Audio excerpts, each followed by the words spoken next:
વડોદરા જિલ્લાના સાવલી તાલુકા ખેતીવાડી ઉત્પન્ન બજાર સમિતિ ખાતે ભારતીય જનતા પાર્ટી યુવા મોરચાની એક વિશેષ બેઠકનું આયોજન કરવામાં આવ્યું હતું. તો આ બેઠક જિલ્લા ભાજપ યુવા મોરચાના નવનિયુક્ત પ્રમુખ અર્પણ તો આ બેઠકમાં જિલ્લા ભાજપ યુવા મોરચાના નવનિયુક્ત પ્રમુખ અર્પણભાઈ ભટ્ટની અધ્યક્ષતામાં યોજાઈ હતી. તો નવનિયુક્ત જિલ્લા યુવા મોરચાના પ્રમુખ અર્પણભાઈ ભટ્ટનું પુષ્પગુચ્છ અને હાર પહેરાવી ઉમળકાભેર સ્વાગત કરવામાં આવ્યું હતું. તો બેઠક દરમિયાન સંગઠનને મજબૂત કરવા અને આગામી કાર્યક્રમો અંગે પક્ષના હોદ્દેદારો અને કાર્યકરો સાથે વિસ્તૃત ચર્ચા કરવામાં આવી હતી.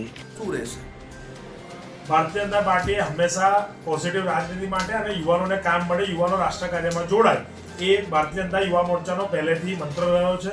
તો જિલ્લા યુવા મોરચાના અધ્યક્ષ તરીકે જવાબદારી મળ્યા બાદ કે જેટલા પણ યુવાનો છે જિલ્લાના, એ ક્યાંક ને ક્યાંક સમાજ કાર્યમાં, રાષ્ટ્ર કાર્યમાં જોડાય, સાથે સાથે પોઝિટિવ રાજનીતિની અંદર જોડાય. રાજનીતિ એ કલ્યાણ કરવા માટે અને એક પોઝિટિવ ઇનિશિયેટિવ્સ માટે, સામાજિક કાર્યના કેટલાક લોકોને આજે ક્યાંક ને ક્યાંક ખૂબ ઇન્ટરેસ્ટ. ભારત એ એવી સંસ્કૃતિ છે કે ક્યાંક ને ક્યાંક એ લોકોને પોઝિટિવ કામ કરવાની ઈચ્છા હોય. જ્યારે વિશ્વના આજે યુવાનો એ અલગ અલગ રવાડે ચડ્યા હોય, ત્યારે ભારતનો યુવાને સંકલ્પિત છે, ભારતનો યુવાને રાષ્ટ્રભક્ત છે. ત્યારે ભારતીય જનતા યુવા મોરચો એ એમની આ ઉર્જાનો ઉપયોગ કરવા માટેનું બેસ્ટ પ્લેટફોર્મ છે.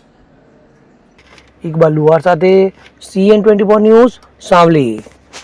હવે જુઓ દેશ દુનિયાની તમામ ખબરો તમારી આંગળીના ટેરવે.